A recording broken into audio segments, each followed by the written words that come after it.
día para todos, mucho gusto. Mi nombre es Lady Gamba, bienvenidos al programa Panorama Nacional. Hoy tendremos un tema muy importante relacionado con las guerras civiles en Colombia y sus conflictos.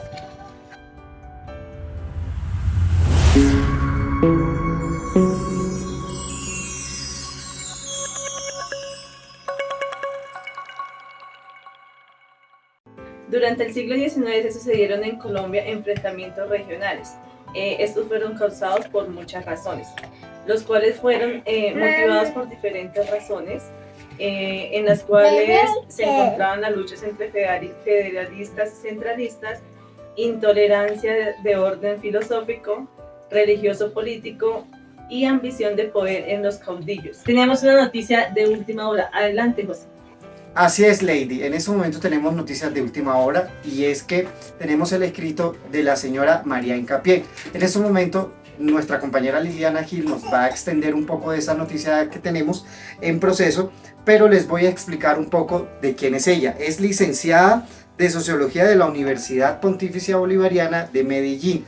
En el año 2015 obtuvo un nombrado título honoris causa de doctora en Ciencias Sociales. Entonces en estos momentos nos vamos con nuestra compañera Liliana Gil. Así es, Lady y José, estamos en la casa de Teresa Hincapié. Y aquí está el documento, es un documento escrito desde el 2003. Fue para una revista de estudios sociales. Y tenemos el documento para todos los televidentes de Panorama Nacional. Así que le vamos a dar lectura sin más preámbulo. Las guerras civiles no fueron solo enfrentamientos cruentos y violentos, choques de ejércitos rivales, sangre derramada, cadáveres esparcidos, humo, incendios y destrucción. Las guerras se desplegaron también en múltiples esferas de la vida social. Estuvieron imbricadas con los contextos sociopolíticos, regionales, locales y nacionales. Y tejidas con relaciones de poder y dominio en las que contribuyeron a redefinir y a configurar.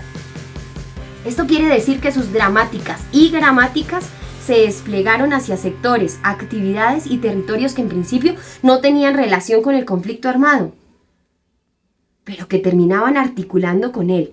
Se puede afirmar que tenían un innegable perfil político, que constituían una manera de hacer política y de entender la política, cuyo referente era el Estado, pero que lo trascendían. Se trataba de guerras por el control efectivo del territorio, por el orden justo, por la generalización y ampliación de las figuras de la modernidad política, el ciudadano, el soberano. Luchas cruentas y violentas por el control de los grandes monopolios estatales, el de la violencia legítima, el de los impuestos, el del control administrativo y el de la definición moral y cultural del cuerpo político, sobre el que se debía descansar la legitimidad buscada. Aquí está el documento y adelante, José y Lady. Gracias. A continuación, un análisis presentado por David Bushnell. ¿Quién fue David Bushnell? Nació el 14 de mayo de 1923 y falleció el 3 de septiembre del 2010. Fue un académico estadounidense y especialista en la historia de Latinoamérica, quien ha sido llamado el padre de los colombianistas. Bushnell fue uno de los primeros estadounidenses en estudiar a Colombia y fue considerado uno de los principales expertos mundiales en la historia del país. Del análisis realizado por David Bushnell se pueden destacar algunos aspectos con relación a esta confrontación.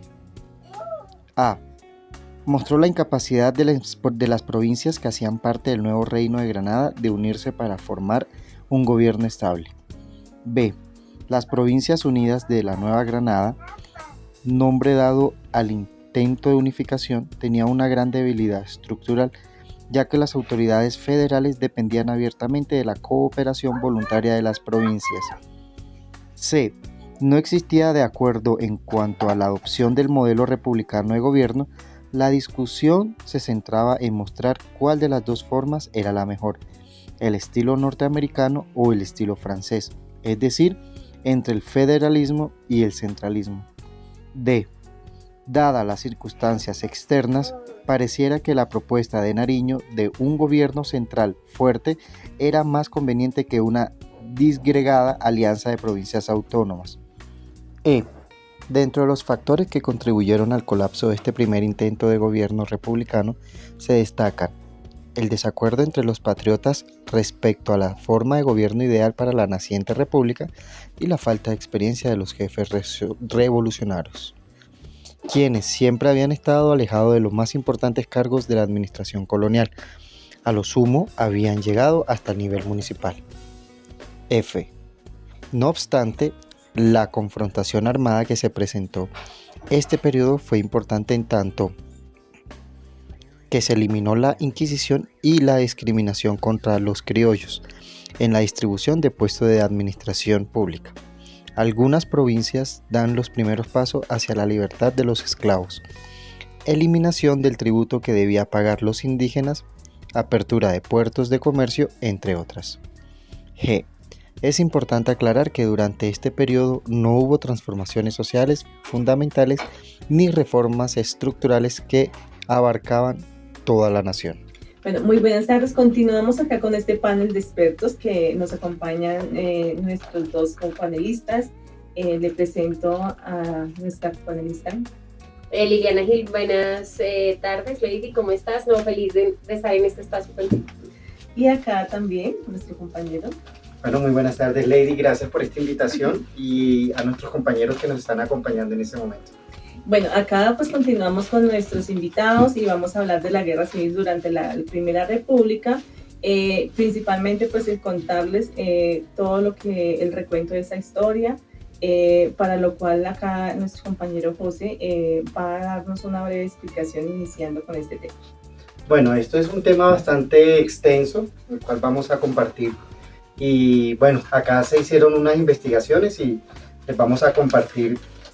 Cuando hablamos de los partidos de crisis de monarquía española y la instauración de la naciente república, se evidencian unas primeras factores y expresiones que se generan en esa época. Unos puntos de los factores como los principios republicanos, también tendríamos un factor que era el imperio español y las dinámicas regionales. Todo esto suscitaría un proceso de resistencia de los grupos locales y del Estado central, en el cual todo se vio en la época del siglo XVIII. Para recordarle también que todo eso se dio en la etapa que se experimentó, también conocida como la Patria Boba, que se vivió en los años de 1810 y 1816. En este momento, bueno, continuamos con mi compañera Lady. Ok, José, muchas gracias. Ahorita nos hablas más de la Patria Boba, ¿verdad? Listo. Vale. Bueno, la historia cuenta que se trataba de una desagregación casi inevitable. Ninguna otra región de la América Española enfrentaba en ese momento tantas dificultades como la Nueva Granada, ¿sí? Entre una de esas dificultades era los obstáculos del transporte y la comunicación. Era como una población esparcida en núcleos aislados. También era la separación geográfica, y esta vino a reforzar todas las diferencias socioeconómicas básicas que existían en ese momento. Entre las grandes regiones como tal, el resultado fue un ángulo regionalismo que complicó enormemente los primeros intentos de organización política. Lo que quiere decir que no solamente se demostró que las diferentes provincias eran incapaces de unirse, sino que algunas de estas desencadenó una guerra civil que fue entre 1812 y 1814. Esto dejó entrever la lucha de imponer dos estilos de gobierno, el federalista y el centralista.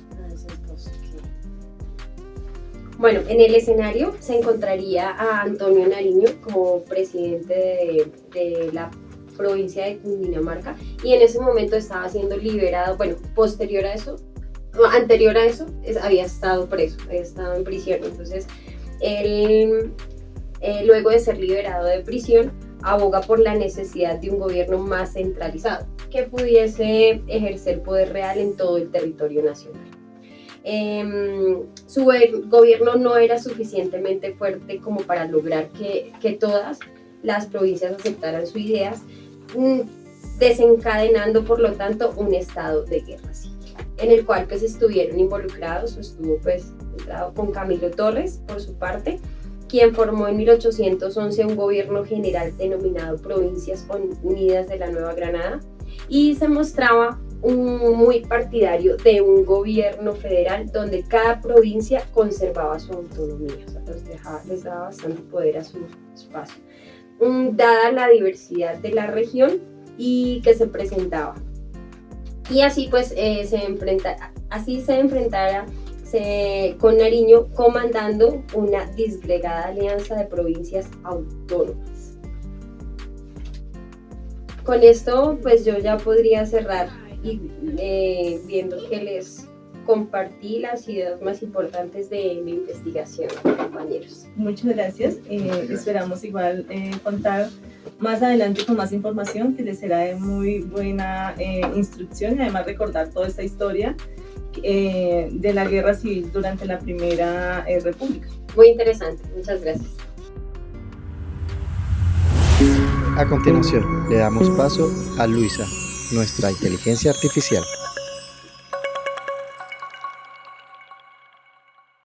La etapa revolucionaria sucede durante la segunda mitad del siglo XVIII, grandes crisis económicas, tensiones sociales y la penetración del pensamiento ilustrado.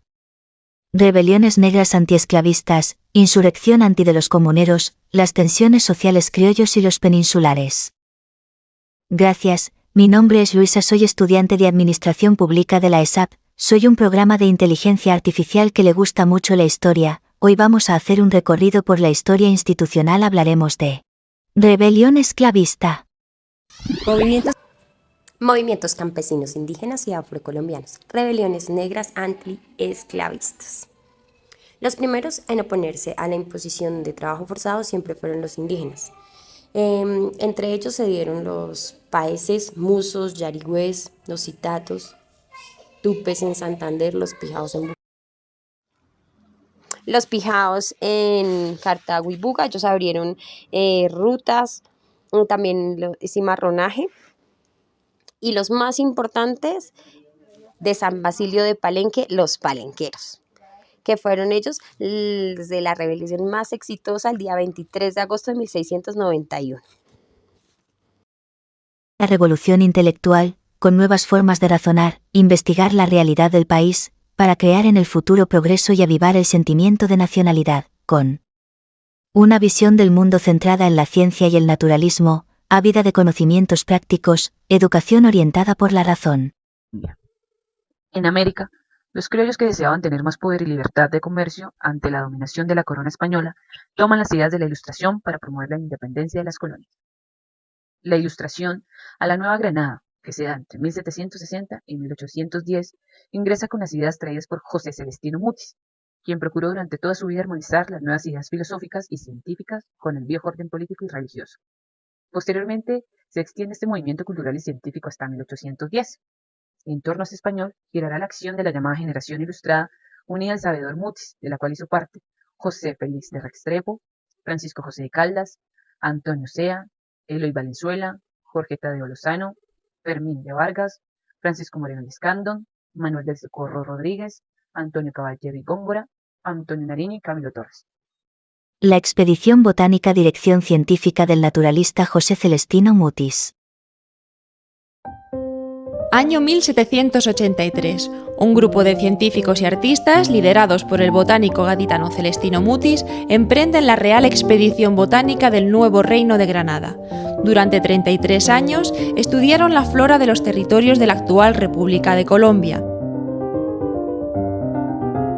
En ese tiempo se realizaron más de 7.600 dibujos, tanto en color como en blanco y negro. La colección fue trasladada en 1817 al Real Jardín Botánico de Madrid, donde continúa en la actualidad. Publicación de los Derechos del Hombre, Antonio Nariño.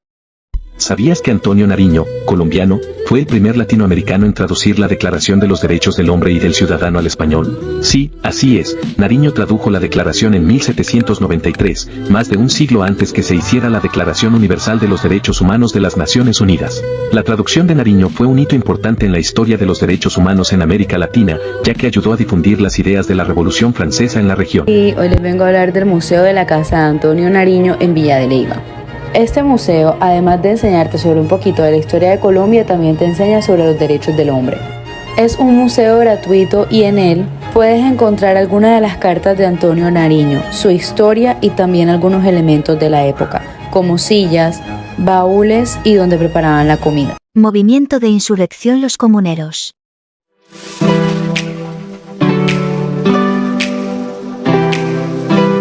Hola amigos, bienvenidos a nuestra historia. En marzo de 1781, más exactamente un viernes, día de mercado, en El Socorro, hoy departamento de Santander, pero no era un viernes cualquiera, pues al mediodía un grupo de alguaciles, mandados por el visitador Gutiérrez de Piñeres, irrumpió en la plaza al son de tambores y con gran solemnidad fijó en las puertas del cabildo unos edictos que anunciaban una carrandanga de impuestos que no beneficiaban a la gente, sino que eran para pagar la costosa guerra de España en contra de Inglaterra.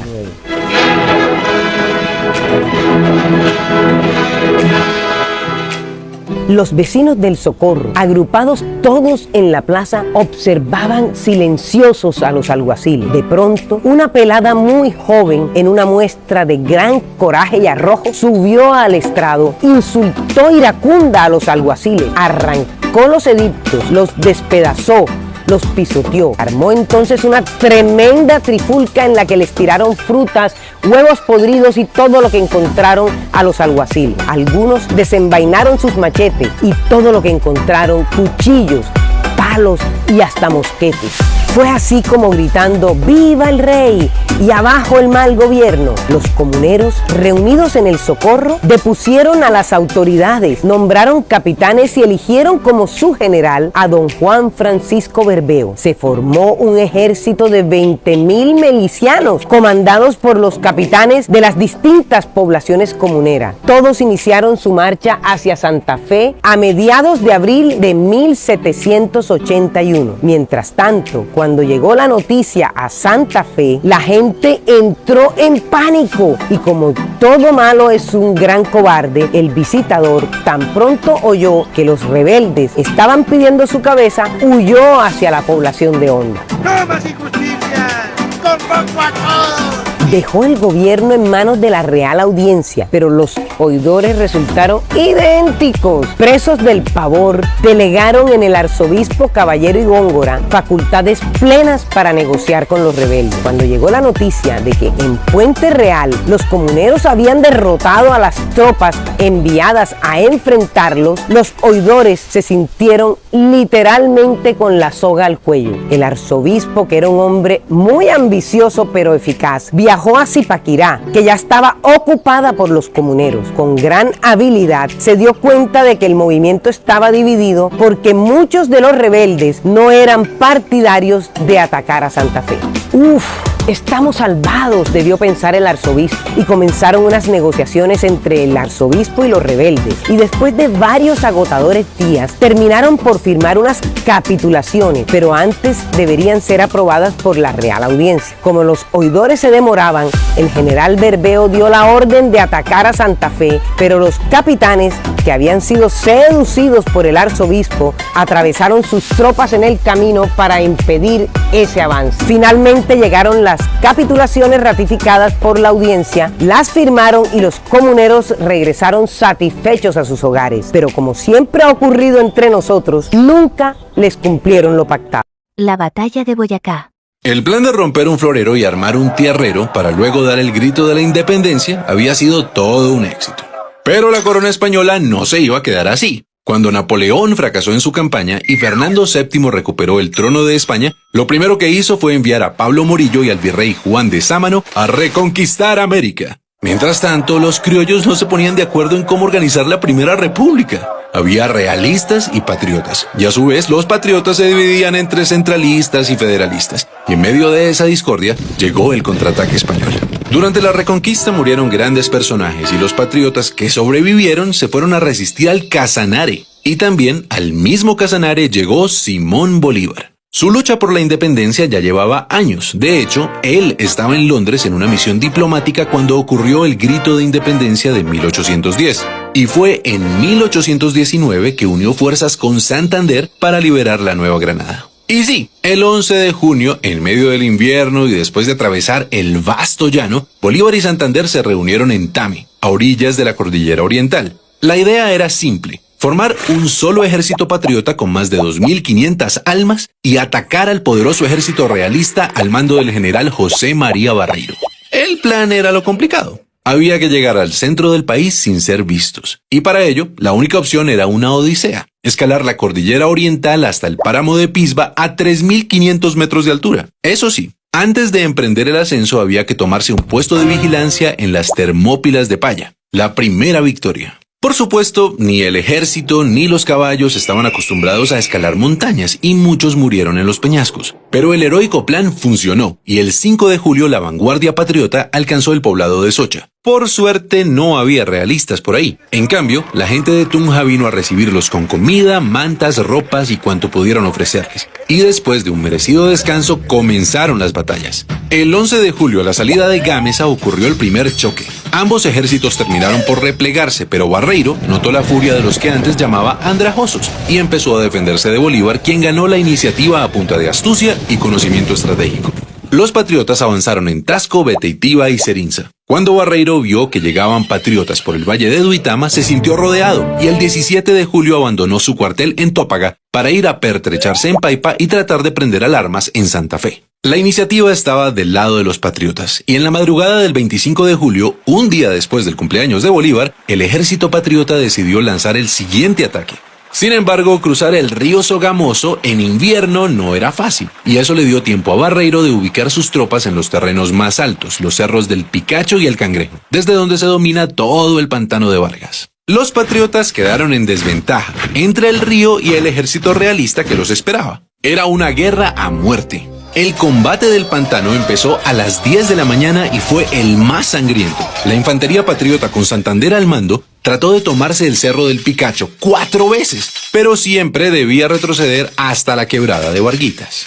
Al ver a su enemigo debilitado, Barreiro clavó la bandera española en el cerro y gritó: ¡Viva España! ¡Viva el rey de España! Y se lanzó a toda carga contra los patriotas. Bolívar dijo: se nos vino la caballería encima y se nos perdió la batalla. En esas apareció el coronel Juan José Rondón, un intrépido llanero seguido de 14 jinetes, y le dijo a Bolívar: mi general, ¿cómo vamos a perder si nosotros no hemos peleado? Y pidió una última oportunidad de atacar. Bolívar contestó: coronel Rondón, salve usted la patria. Al oír eso, Rondón y sus hombres se transformaron en centauros y se lanzaron contra el escuadrón realista. Y esos 14 jinetes cambiaron el rumbo de la batalla decisiva en la campaña libertadora.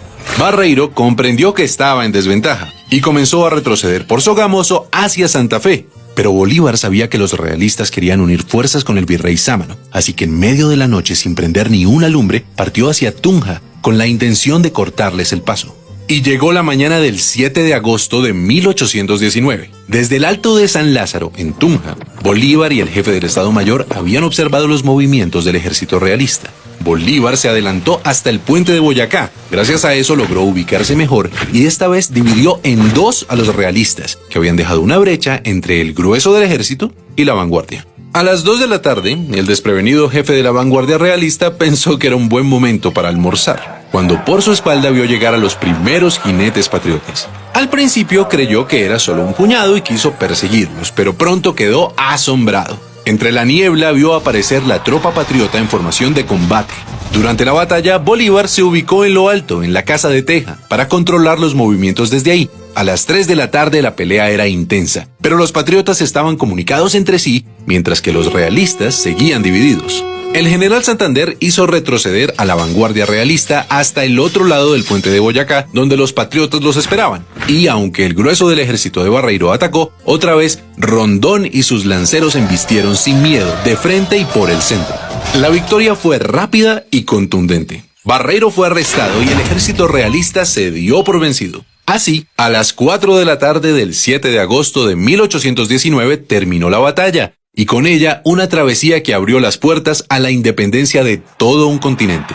Celebremos la batalla de Boyacá recordando a todos aquellos hombres y mujeres que lucharon por nuestra libertad. Continuamos con la patria boba.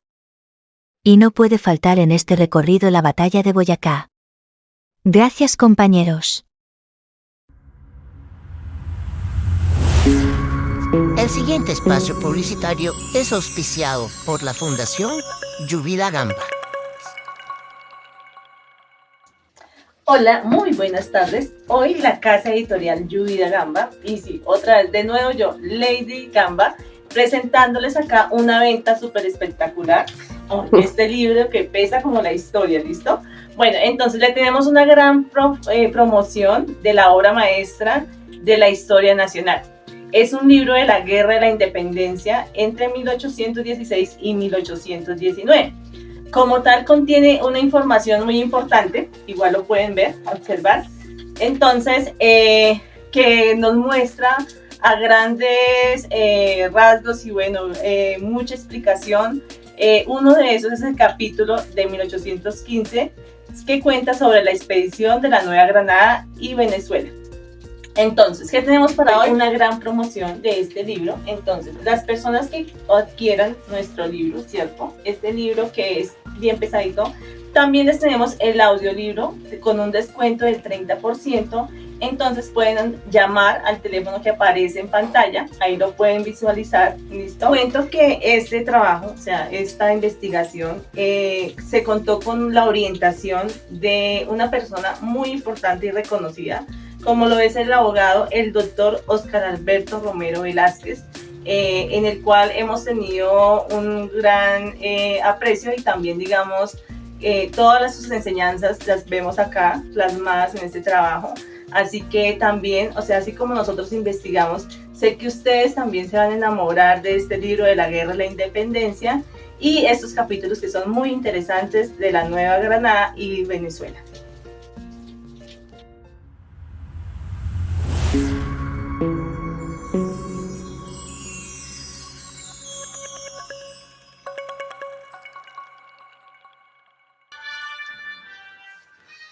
Bienvenidos a su programa concurso ¿Quién quiere ser millonario?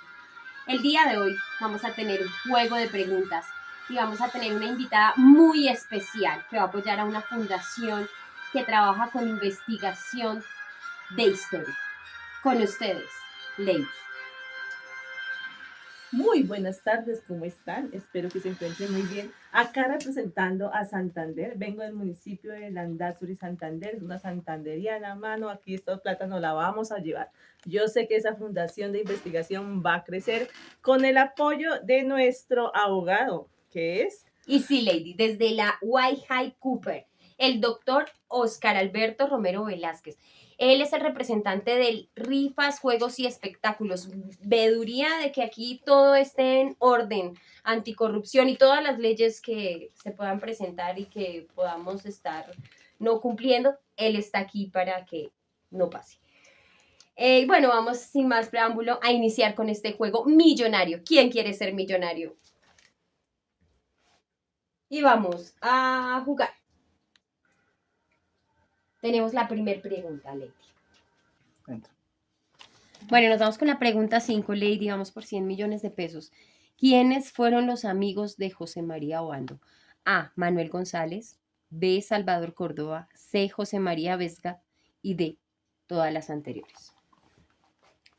Bueno, teniendo en cuenta de todas las lecturas que he realizado, veo que como que concuerdan uno, Salvador Córdoba, Vesga, que también. A ver. Se agota el tiempo, Lady. Ay, eh,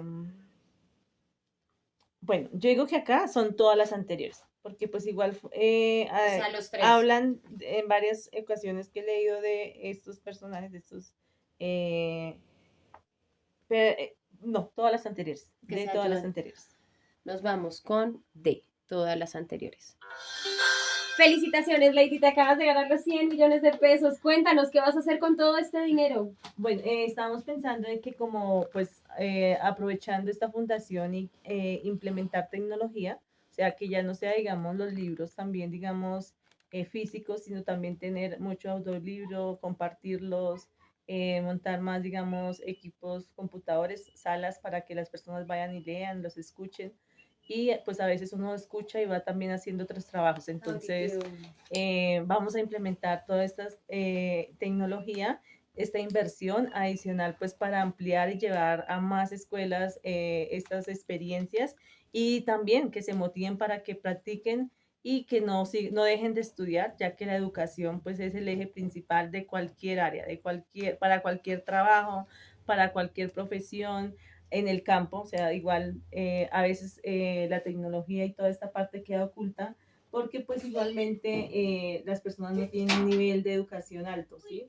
Entonces, para estos temas de implementación, sí o sí tenemos que saber leer y escribir, entonces también pensamos ampliar, llevar la educación y que estas personas del campo con esta fundación estudien, se capaciten y aprovechen al máximo la tecnología porque todos tienen un celular, ¿no? Entonces podemos llegar a toda la comunidad.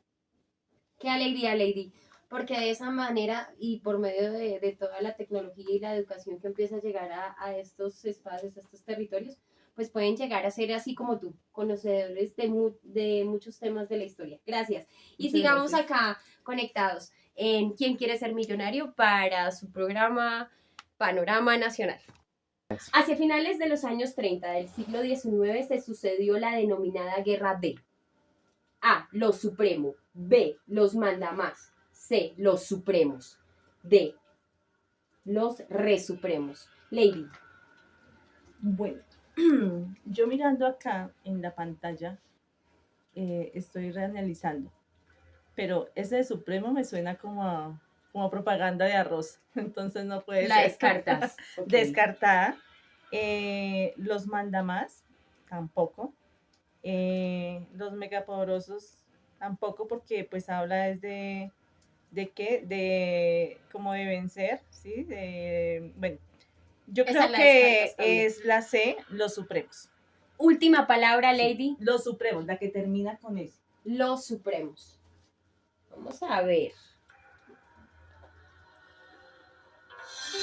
Muy bien, Lady. Te acabas de ganar 10 millones de pesos.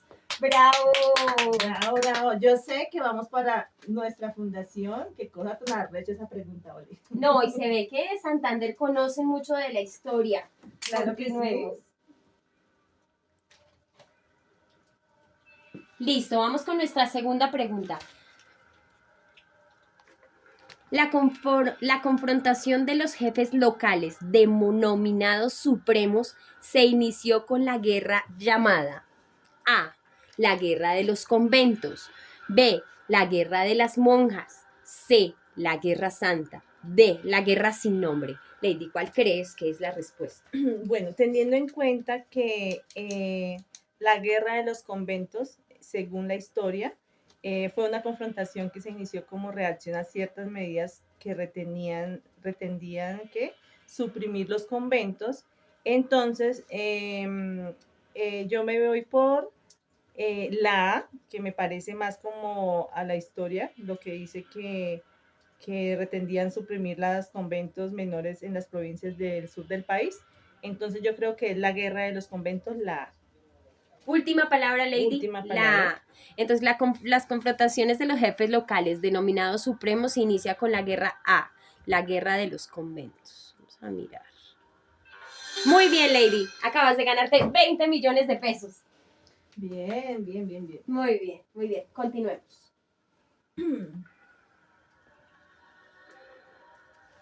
Vamos con la tercera pregunta, Lady. Cuando se habla de la guerra de los conventos, ¿quién se enfrenta al clan de Mosquera? A. Luis María Obando. B. Jesús José María. C. José Vega Obando. O D. José María Obando.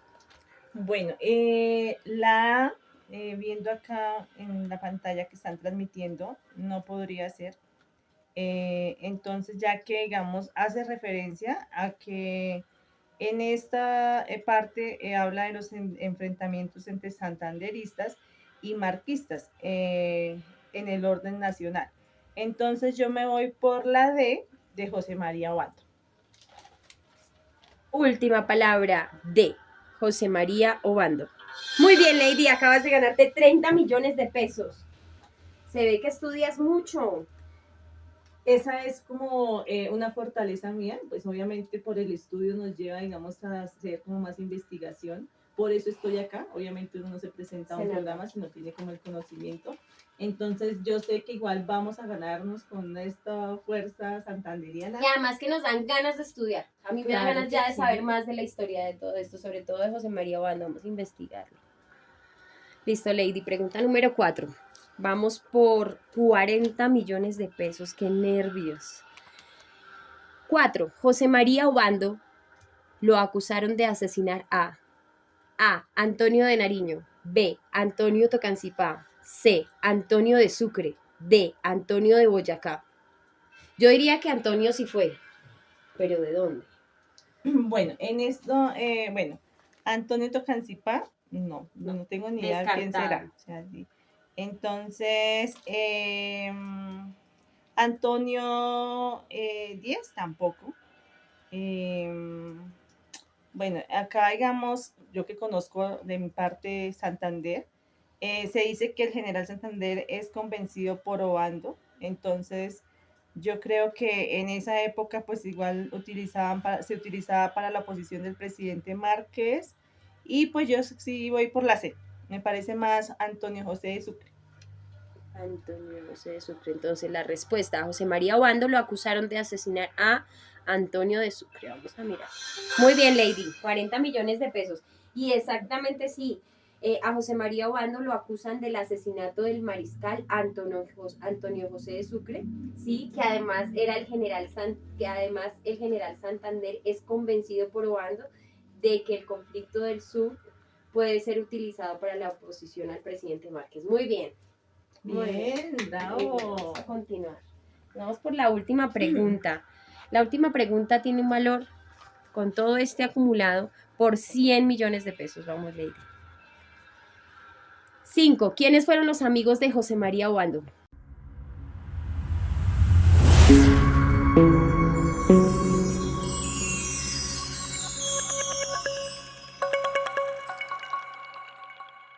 El triunfo de Rafael Núñez en las elecciones de 1884 y la derrota del candidato radical Solon Wilches condujo a sus seguidores a promover una rebelión armada, en la que participaron todos los estados en contra del gobierno central.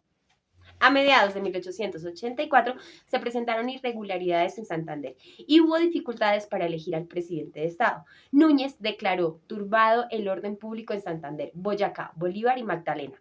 Al darse cuenta que los liberales lo abandonaban, buscó apoyo en el conservatismo, nombrando a Marcelino Vélez, Leonardo Canal, Manuel Briceño, Guillermo Quintero para controlar a los rebeldes. Los radicales comprendieron que Núñez insistiría en reformar la Constitución en 1863 y se levantaron a la guerra, que se inició en Santander.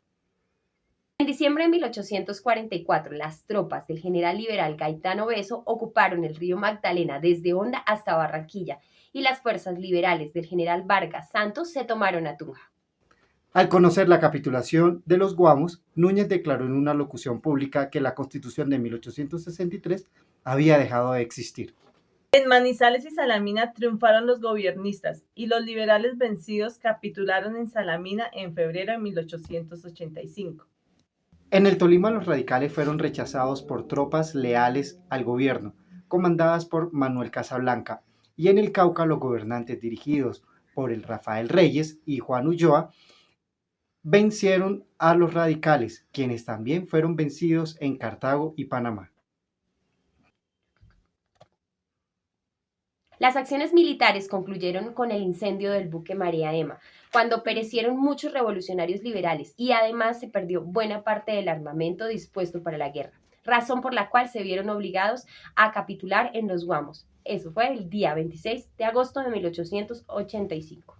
La rebelión de 1895 fue corta y en ella se mostró la eficacia represiva de un fuerte poder central. De 1895 los liberales se sublevaron y se inició un enfrentamiento militar que dio la victoria al gobierno por el recién formado Ejército Nacional. La insurrección intensificó la persecución a los liberales.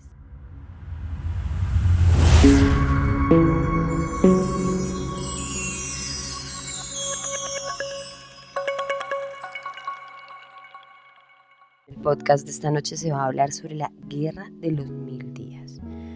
De lo peor, muchas víctimas, facilitó la separación de Panamá y llenó todo su campo de muerte. Dejó un país herido.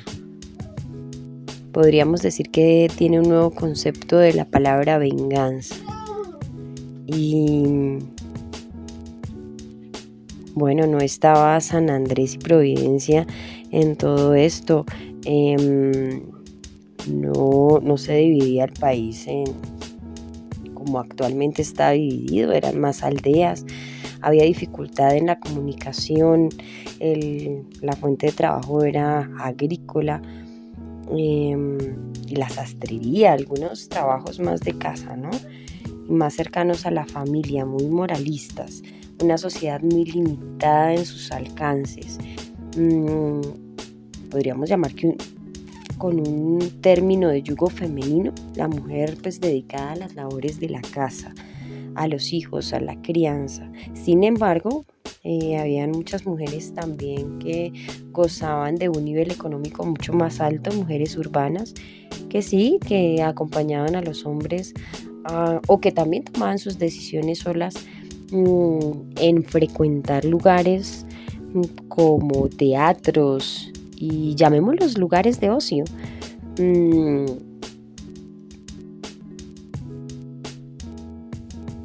Aquí la esclavitud y todo lo que tiene que ver con la revolución fue bastante fuerte e importante. Hablemos del año 1851, ya que por estos años también se hablaba de los dos. El siguiente programa es patrocinado y auspiciado por Industrias Lluvia Gama. Liberal con subdivisiones, ya que se dividían en radicales e independientes.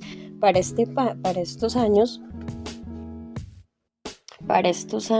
estaba de presidente el señor Núñez, y el señor Núñez nos es llamado el caballo de Troya, ¿no? O sea, abiertamente liberal, pero con muchos intereses conservadores. Y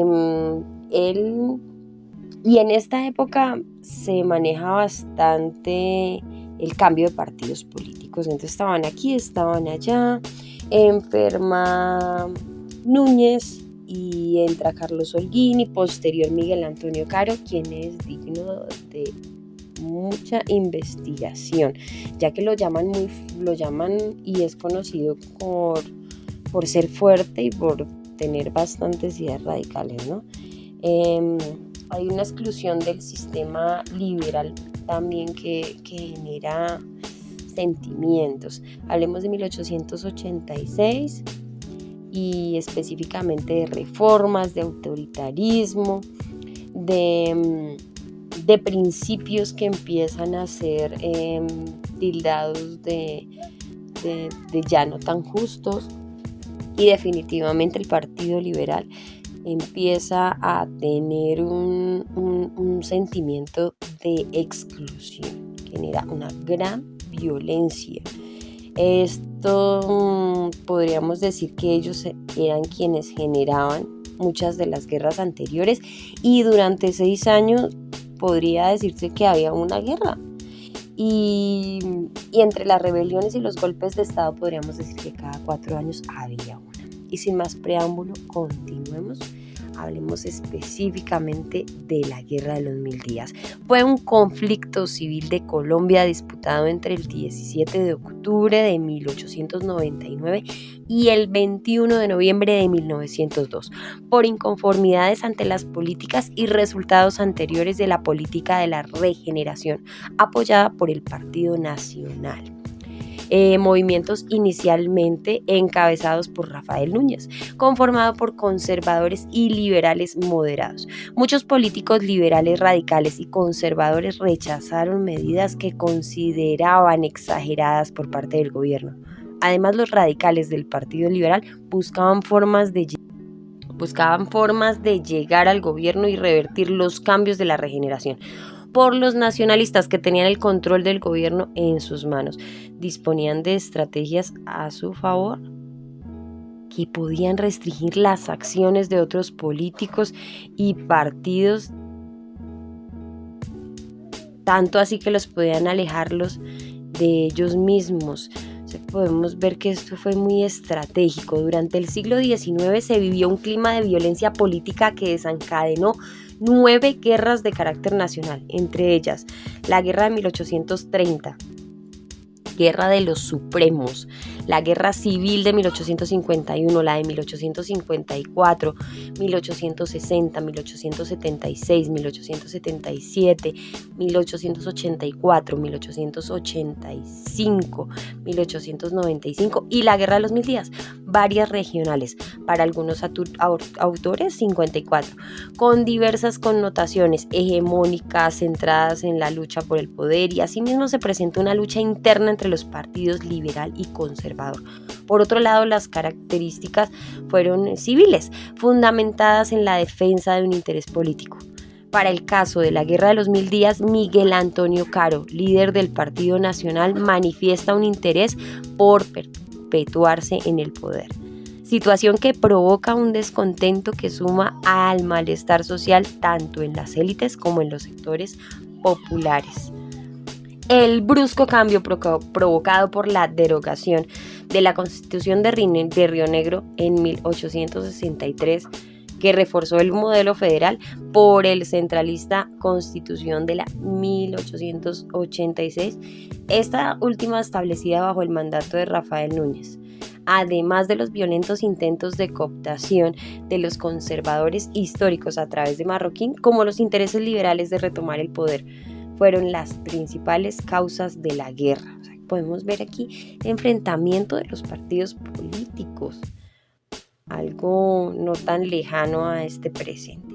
El gobierno del Partido Nacional encabeza el presidente Manuel Antonio San Clemente, quien fue derrocado el 31 de julio de 1900 por José Manuel Marroquín Ricaurte, representante del Partido Conservador, en alianza con el liberal Aquileo Parra. A partir de entonces, y a pesar de dicha alianza, la guerra continuaría entre liberales y conservadores históricos. Esta guerra se caracterizó por un enfrentamiento irregular entre ejércitos gubernamental bien organizado y un ejército liberal mal entrenado y anárquico. Esto se trató de un conflicto internacional que se extendió parcialmente a países vecinos como Ecuador, Venezuela, en los cuales se libraron batallas entre fuerzas colombianas, ecuatorianas y venezolanas, que apoyaban a los actores colombianos en conflictos. Otras naciones como Guatemala, El Salvador y Nicaragua apoyaron a los liberales y a los conservadores con armamento y suministros. Estados Unidos también intervino en acciones bélicas en Panamá, donde una flota norteamericana, el nombre era USS Nashville, garantizaba la seguridad del istmo desde el trabajo de 1846. El conflicto tuvo como resultado la devastación económica de la nación, más de 100.000 muertos, la desaparición del Partido Nacional y el estado en que quedó el país tras el conflicto, las consecuencias sociales que pronto dieron pie para la posterior separación de Panamá, que en ese entonces era uno de los departamentos de Colombia. Por el número de bajas y tamaño de las fuerzas, suele ser considerada la mayor guerra civil de la historia de Colombia, sin incluir la violencia de mediados del siglo XX. y el posterior conflicto interno, los cuales no son considerados guerras civiles propiamente dichas. Bueno, a grandes rasgos podríamos hablar que los antecedentes, después de la Guerra de la Independencia entre realistas e independistas, se registraron en Colombia varios conflictos, varias guerras civiles, entre bolivarianos, santanderistas, centralistas, federalistas, esclavistas, abolicionistas, confesionales, secuelas, entre otros, ¿no? Y pues cerrando y conduciendo todo esto a los conservadores y liberales.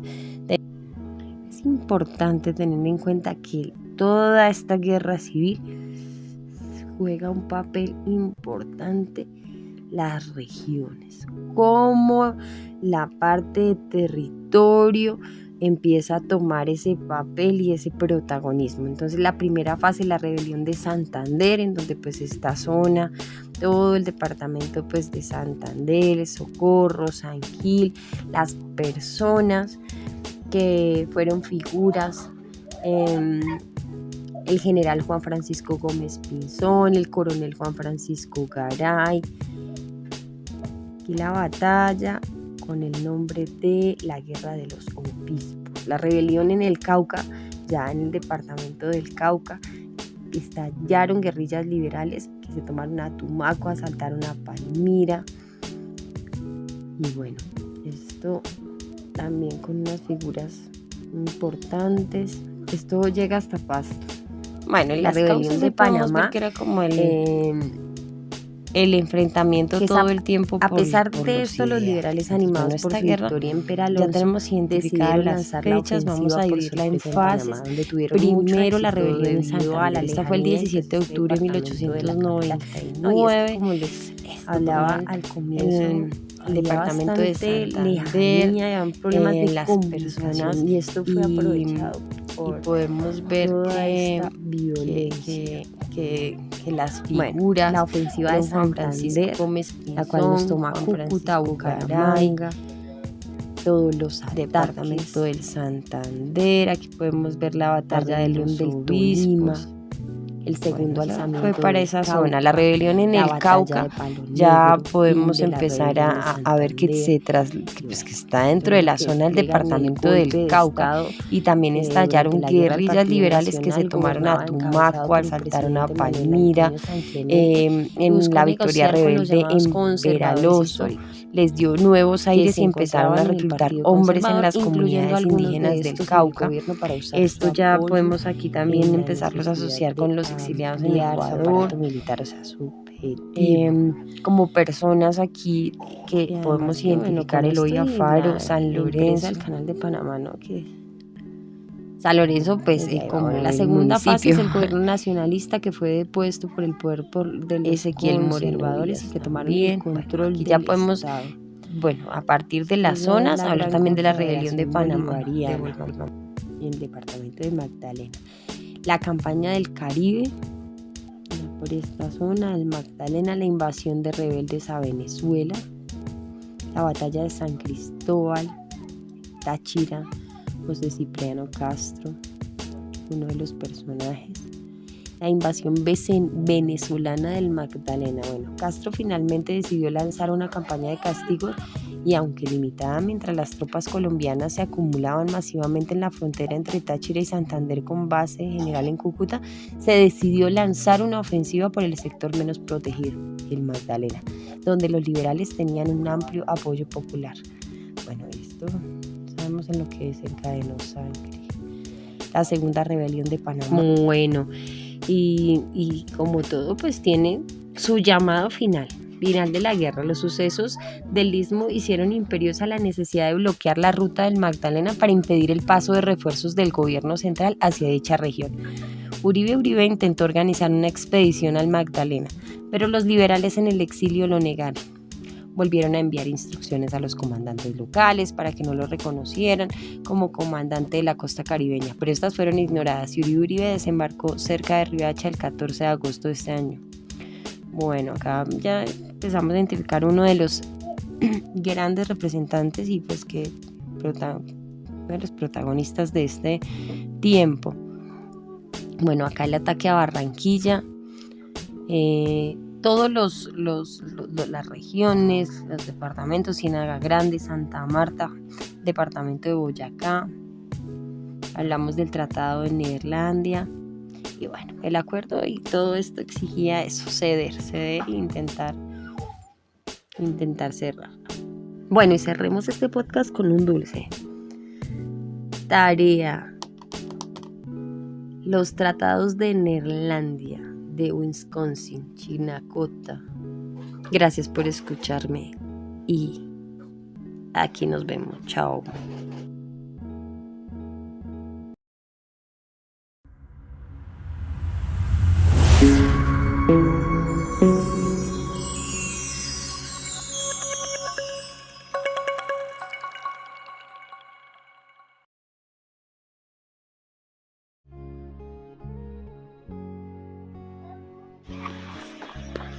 Chile es un país en América del Sur. Como tal, la descripción es un país largo y angosto que se extiende por el borde occidental de Sudamérica, con más de 6.000 kilómetros de costa en el Océano Pacífico. Santiago, su capital, se ubica en un valle rodeado de los Andes y la cordillera de la costa. En la plaza de armas de la ciudad, bordeada de palmeras, se encuentra la Catedral Neoclásica y el Museo de la Historia Nacional. El enorme parque metropolitano cuenta con piscinas, un jardín botánico y un zoológico. Su capital, Santiago de Chile, cuenta con una superficie de 756.950 kilómetros cuadrados.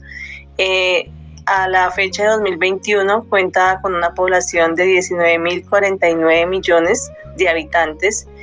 Su oficial idioma, el idioma español.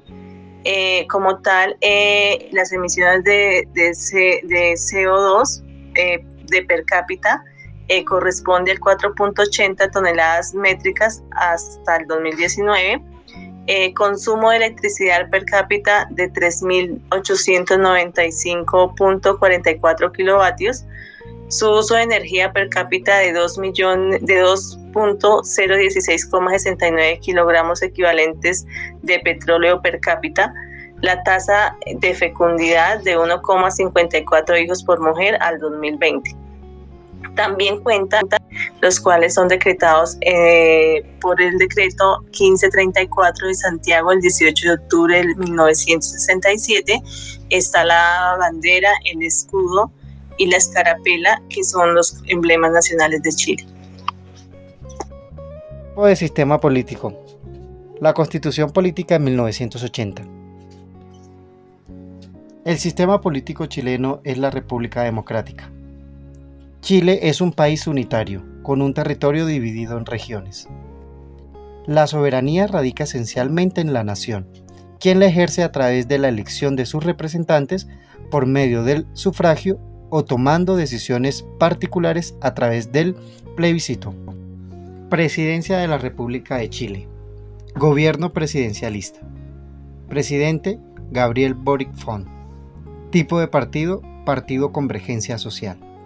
El programa de gobierno de Apruebo Dignidad 2021-2026. La Constitución Política dedica su capítulo 4 al gobierno y en especial al presidente de la República, artículos 24 y siguientes. Así se dispone, el gobierno y la administración del Estado corresponden al presidente de la República, quien es el jefe del Estado. Bueno, cuando hablamos de los partidos políticos, podemos ver que hay partidos de izquierda, partidos de centro, partidos de derecha, y pues uno como un tipo de intermedio entre todos estos, digamos, puntos, podríamos llamarlos. Entre los más importantes partidos encontramos, o pues que se destacan debido a sus resultados, Partido Convergencia Social, Partido Revolución Democrática, Partido Comunes, Partido Liberal de Chile, Partido Federación Regionalista Verde, Partido Comunista de Chile, Partido de la Democracia, Partido de la Democracia Cristiana, Partido Radical de Chile, Partido Progresista. El progresista tiene relación con el medio ambiente también, ¿no? Partido Socialista, y vamos a hablar específicamente del Convergencia Social, ya que lo tenemos acá de primeras. El partido político fundado el 10 de noviembre de 2018 tiene su origen en la fusión de 4 movimientos: Movimiento Autonomista, Izquierda Libertaria, Nueva Democracia y Socialismo y Libertad. Dentro de los conflictos internos les voy a hablar de 2 muy importantes: problemas ambientales y derechos indígenas.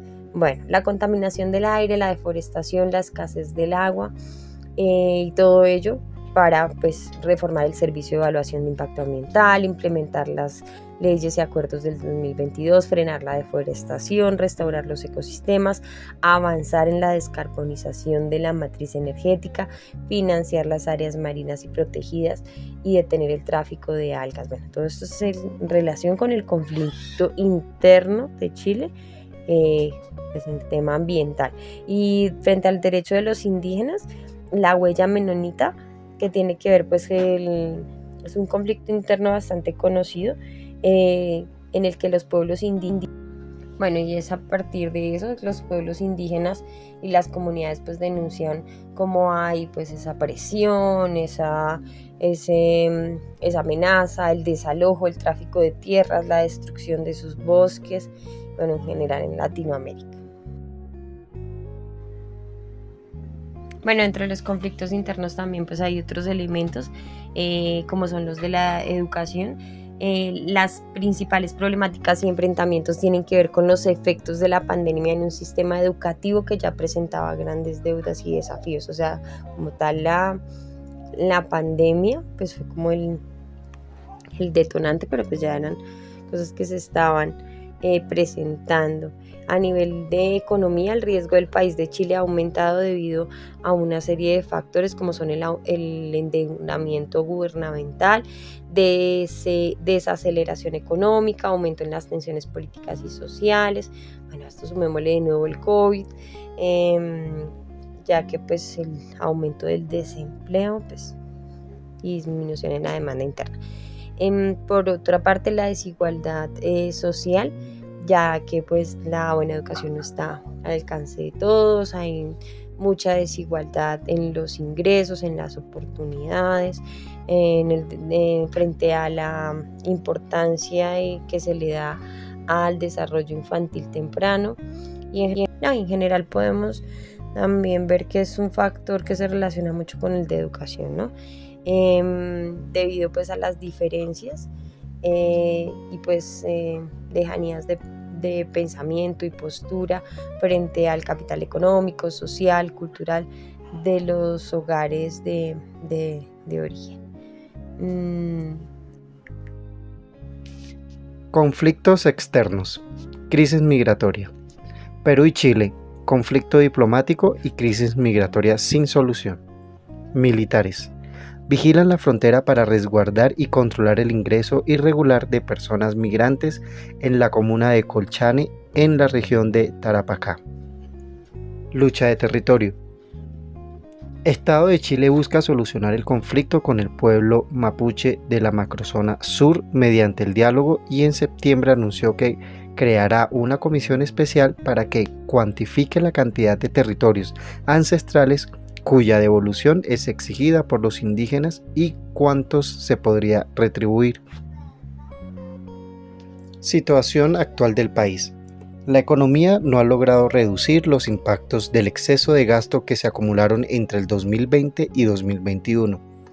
La economía chilena cae más de lo esperado, arrastrada por la minería y el comercio. El IMACSEC, indicador mensual de actividad económica de marzo, retrocedió un 2,1% comparado con el mismo mes del 2022. Chile es un país en América del Sur. Como tal, la descripción es un país largo y angosto que se extiende por el borde occidental de Sudamérica, con más de 6.000 kilómetros de costa en el Océano Pacífico. Santiago, su capital, se ubica en un valle rodeado de los Andes y la cordillera de la costa. En la plaza de armas de la ciudad, bordeada de palmeras, se encuentra la catedral neoclásica y el Museo de la Historia Nacional. El enorme parque metropolitano cuenta con piscinas un jardín botánico y un zoológico. Su capital, Santiago de Chile, cuenta con una superficie de 756.950 kilómetros cuadrados. A la fecha de 2021 cuenta con una población de 19.049 millones de habitantes. Su oficial idioma, el idioma español. Como tal, las emisiones de CO2 de per cápita corresponde al 4.80 toneladas métricas hasta el 2019. Consumo de electricidad per cápita de 3.895.44 kilovatios. Su uso de energía per cápita de 2.016,69 kilogramos equivalentes de petróleo per cápita. La tasa de fecundidad de 1,54 hijos por mujer al 2020. También cuenta con los emblemas nacionales, los cuales son decretados por el decreto 1534 de Santiago el 18 de octubre de 1967. Está la bandera, el escudo y la escarapela, que son los emblemas nacionales de Chile. Artículo 11. La nacionalidad chilena se pierde. 1. Por renuncia voluntaria manifestada ante autoridad chilena competente. Esta renuncia solo producirá efectos si la persona previamente se ha nacionalizado en país extranjero. 2. Por decreto supremo en caso de prestación de servicio durante una guerra exterior a enemigos de Chile o de sus aliados. 3. Por cancelación de la Carta de Nacionalización. 4. Por ley que revoque la nacionalización concedida por gracia. Lo que hubiera perdido la nacionalidad chilena por cualquiera de las causales establecidas en este artículo solo podrán ser rehabilitados por ley. Artículo 12. La persona afectada por acto o resolución de autoridad administrativa que la prive de su nacionalidad chilena o se la desconozca, podrá recurrir por sí o por cualquiera a su nombre, dentro del plazo de 30 días ante la Corte Suprema, la que conocerá como jurado y en tribunal pleno. La interposición de recurso suspenderá los efectos del acto o resolución recurridos. Artículo 13. Son ciudadanos los chilenos que hayan cumplido 18 años de edad y que no hayan sido condenados a pena aflictiva. La calidad de ciudadano otorga los derechos de sufragio, de optar a cargos de elección popular y los demás de la Constitución o la ley que confieran. Tratándose de los chilenos a que se refieren los números 2 y 4 del artículo 10, el ejercicio de los derechos que le confiere a la ciudadanía estará sujeto a la que hubieran estado avecinados en Chile por más de un año. Artículo 14. Los extranjeros avecindados en Chile por más de 5 años y que cumplan con los requisitos señalados en el inciso primero del artículo 13 podrán ejercer el derecho del sufragio y en los casos y forma que determine la ley. Los nacionalizados en conformidad al número 3 del artículo 10 tendrán opción a cargos públicos de elección popular solo después de 5 años de estar en posesión de sus cartas de nacionalización. Artículo 15. En las votaciones populares el sufragio será personal, igualitario, secreto y voluntario. Solo podrá convocarse a votación popular para las elecciones y plebiscitos expresamente previstos en esta Constitución. Artículo 16. El derecho de sufragio se suspende. 1. Por la interdicción en caso de demencia. 2. Por hallarse la persona acusada por delito que merezca pena aflictiva o por delito que la ley califique como conducta terrorista. 3. Por haber sido sancionado por el Tribunal Constitucional en conformidad al inciso séptimo del número 15 del artículo 19 de esta Constitución, lo que por esta causa se hallaren privados del ejercicio del derecho de sufragio, lo recuperarán al término de 5 años. Contado desde la declaración del tribunal, esta suspensión no producirá otro efecto legal sin perjuicio de lo dispuesto en el inciso séptimo del número 15 del artículo 19. Artículo 17. La calidad de ciudadano se pierde. 1. Por pérdida de la nacionalidad chilena. 2. Por condena a pena aflictiva. 3. Por condena por delitos que la ley califique como conducta terrorista y lo relativo al tráfico de estupefacientes y que hubieran merecido además pena aflictiva. Los que hubieren perdido la ciudadanía por causal indicada en el número 2 la recuperarán en conformidad a la ley. Una vez extinguida su responsabilidad penal, los que hubieren perdido por las causales previstas en el número 3 podrán solicitar su rehabilitación al Senado una vez cumplida la condena. Artículo 18. Habrá un sistema electoral público. Una ley orgánica constitucional determinará su organización y funcionamiento, regulará la forma en que se realizarán los procesos electorales y plebiscitarios, en todo lo no previsto por esta Constitución, y garantizará siempre en plena igualdad entre los independientes y los partidos políticos tanto en la presentación de su candidatura como en su participación en los señalados procesos. Dicha ley establecerá también un sistema de financiamiento, transparencia, límite y control de gasto electoral. Una ley orgánica constitucional contemplará además un sistema de registro electoral bajo la dirección del Servicio Electoral, al que se incorporarán por el solo Ministerio de la Ley quienes cumplan los requisitos establecidos por esta Constitución. El resguardo del orden público durante los actos electorales y plebiscitarios corresponderán a las Fuerzas Armadas y Carabineros del modo que indica la ley. Artículo 19. La Constitución asegurará a todas las personas: 1. El derecho a la vida y a la integridad física y psíquica de la persona. La ley protege la vida del que está por nacer. La pena de muerte solo podrá establecerse por delito contemplado en ley aprobada con quórum calificado. Se prohíbe la aplicación de todo apremio ilegítimo.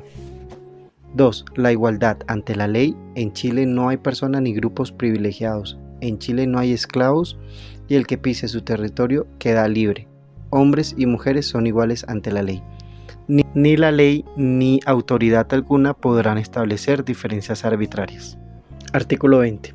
El que por causa de actos u omisiones arbitrarios o ilegales sufra privación, perturbación o amenaza en el legítimo ejercicio de los derechos y garantías establecidos en el artículo 19, números 1, 2, 3, inciso 4, 5, 6, 9, inciso final 11, 12, 13, 15, 16, en lo relativo a la libertad de trabajo y al derecho en su libre elección y libre contratación, ya lo establecido en el inciso 4, 19, 21, 22, 23, 24 y 25, podrá ocurrir por sí o por cualquiera a su nombre, a la Corte de Apelaciones respectiva, la que adoptará de inmediato las providencias que juzgue necesarias para restablecer el imperio del derecho y asegurar la debida protección del afectado sin perjuicio de los demás derechos que pueda hacer valer ante la autoridad o los tribunales correspondientes.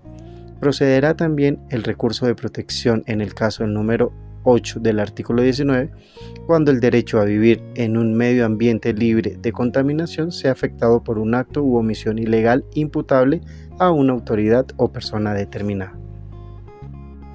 Artículo 20.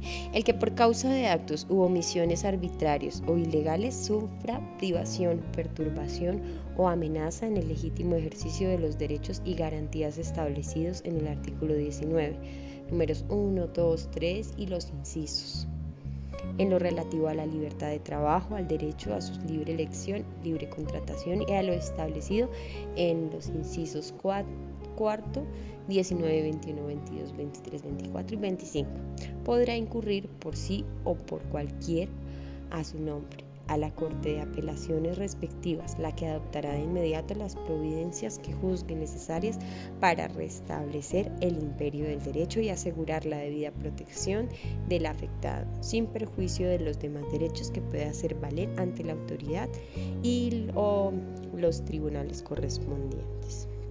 Artículo 21.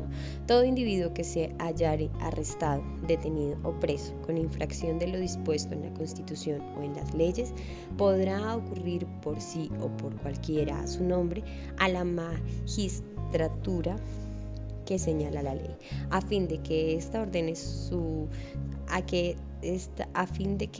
ordene y se guarden las formalidades legales, adoptando de inmediato las providencias que juzguen necesarias para restablecer el imperio del derecho y asegurar la debida protección del afectado. Esa magistratura podrá ordenar que el individuo sea traído a su presencia. Su decreto será precisamente obedecido por todos los encargados de las cárceles o lugares de detención, instruida de los antecedentes, decretará su libertad inmediata o hará que reparen los defectos legales, o podrá también al individuo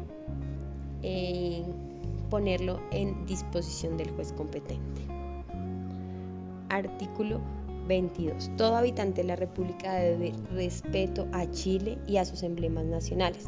Los chilenos tienen el deber fundamental de honrar a la patria, de defender su soberanía y contribuir a preservar la seguridad nacional y los valores esenciales de la tradición chilena. El servicio militar y demás cargas personales que imponga la ley son obligatorios en los términos y formas que ésta determine. Los chilenos en estado de carga, armas, deberán hallarse inscritos en los registros militares si no están legalmente exceptuados. Artículo 23. Los grupos intermedios de la comunidad y sus dirigentes que hagan mal uso de la autonomía de la Constitución les reconoce, interviniendo indebidamente en actividades ajenas a sus fines específicos, serán sancionados en conformidad a la ley. Son incompatibles a los cargos directivos superiores de las organizaciones gremiales con los cargos directivos superiores nacionales y regionales de los partidos políticos. Capítulo 4. Gobierno. Presidente de la República. A partir de este podemos empezar con el artículo 24. El gobierno y la administración del Estado corresponden al presidente de la República, quien es el jefe de Estado. Su autoridad se extiende a todo cuanto tiene por objeto la conservación del orden público en el interior y la seguridad externa de la República, de acuerdo con la Constitución y las leyes. El 21 de mayo de cada año, el presidente de la República dará cuenta al país del estado administrativo y político de la nación ante el Congreso Pleno. Artículo 25. Para ser elegido presidente de la República se requiere tener la nacionalidad chilena, de acuerdo a lo dispuesto en los numerales 1 y 2 del artículo 10, cumplidos 35 años de edad y poseer las demás cualidades necesarias para ser ciudadano con derecho al sufragio. Artículo 26.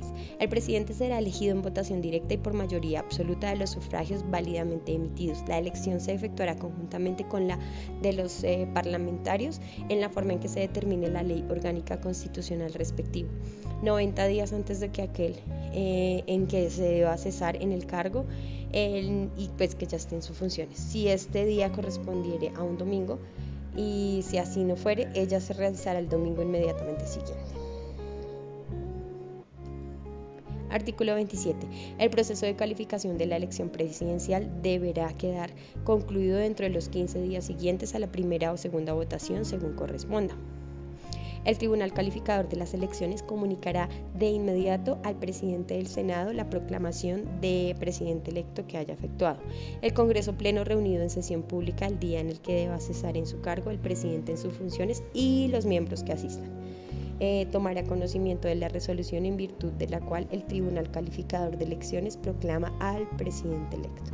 Artículo 28. Si el presidente electo se hallara impedido para tomar posesión del cargo, asumirá mientras tanto con el título de vicepresidente de la República el presidente del Senado. A falta de este, el presidente de la Cámara de Diputados y a falta de este, el presidente de la Corte Suprema. Artículo 29. Si por impedimento temporal, sea por enfermedad, ausencia del territorio u otro grave motivo, el presidente de la República no pudiera ejercer su cargo, le subrogará con el título de vicepresidente de la República el ministro titular a quien corresponda de acuerdo con el orden de precedencia legal. A falta de esto, la subrogación corresponderá al ministro titular que siga en este orden de precedencia y a falta de todos ellos le subrogarán sucesivamente el presidente del Senado, el presidente de la Cámara de Diputados y presidente de la Corte Suprema. Artículo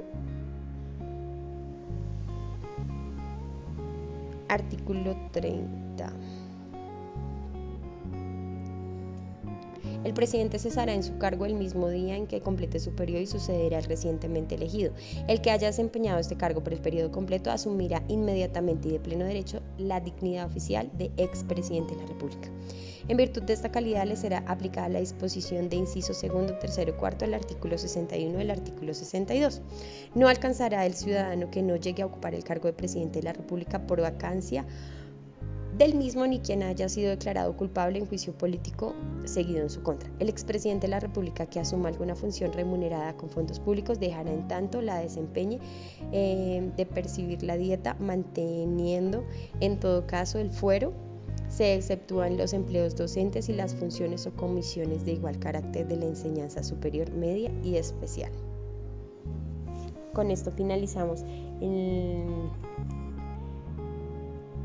la lista y la interpretación de la lectura que se le da en exactitud a los artículos de la Constitución Política de Chile. Muchas gracias.